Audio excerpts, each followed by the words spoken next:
العميل كل ما يدخل الكافيه بتاعه يحس إنه كيف.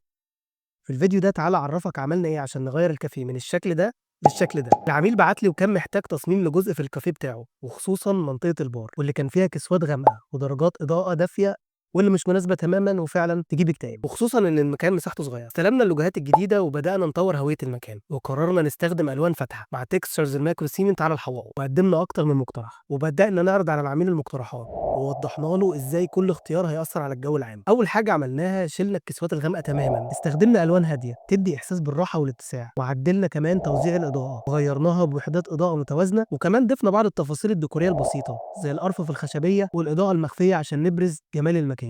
والنتيجة الكافيه اتغيّر تمامًا 180 درجة، من مكان كئيب ومظلم لمساحة دافية وعصرية ومريحة نفسيًا.